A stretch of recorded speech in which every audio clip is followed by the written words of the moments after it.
एक साधक की जो स्थिति होती है वह आध्यात्मिक होती है। उसे संसार में चाहे सुख मिले चाहे दुख मिले, कोई उसकी बुराई कहे चाहे प्रशंसा करे, वह अपने कर्तव्य पथ में अटल रहता है, अपने सहज मार्ग में आगे बढ़ता रहता है। जो अध्यात्म के जिज्ञासु हैं वो अनुभव करते हैं कि सद्गुरुदेव का दिया प्रसाद ये स्वरवेद क्या है।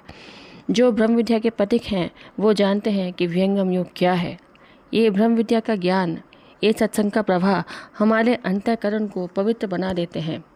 हमारे दोषों का क्षय होने लगता है।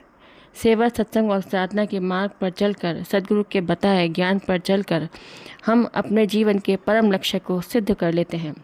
स्वरवेद में ज्ञान की 4 धाराएं बह रही हैं। प्रथम है अजगुरु शुक्रदेव का मूल बीज भेदक ज्ञान। दूसरा है 2 चेतन मणियों का संयोगिक ज्ञान। तीसरा है विवेक का बल। और चौथा है शुद्ध ज्ञान, वेदों का ज्ञान, जहाँ पर वाणी मौन हो जाती है और आत्मा की आवाज़ मुखरित होती है। हमारी आत्मा के अंदर अंतरात्मा रूप से परमात्मा स्थित हैं।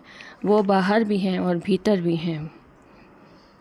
ईश्वर जो है विरोधी स्वभावों में जो एक साथ स्वामी है, 2 विरोधी स्वभाव एक साथ जिसमें हो उसी को ईश्वर कहते हैं। हम अणु आत्मा हैं और ईश्वर विभु आत्मा है। स्वरवेद का जो ज्ञान है वो आत्मा और परमात्मा का ज्ञान है। स्वरवेद में हमें यही याद दिलाता है कि स्वयं की तरफ बढ़ो, उस परम आनंद की तरफ बढ़ो और परमात्मा को प्राप्त करो।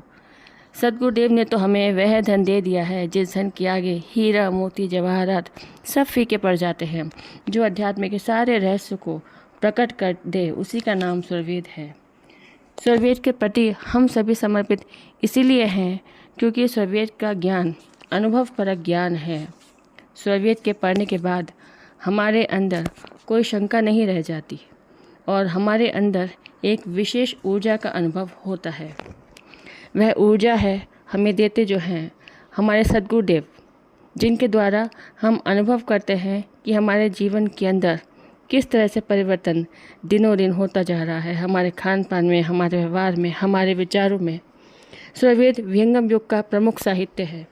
जो साधक स्वरवेद पढ़ते हैं और ध्यान में बैठते हैं उनको अनुभव भी होता है। स्वरवेद के पढ़ने के बाद हमारी चेतना ऊर्ध होती है, हम अंतर्तर में प्रवेश करने लग जाते हैं।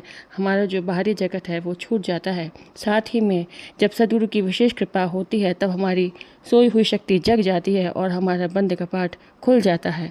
बोलिए सद्गुरुदेव की जय।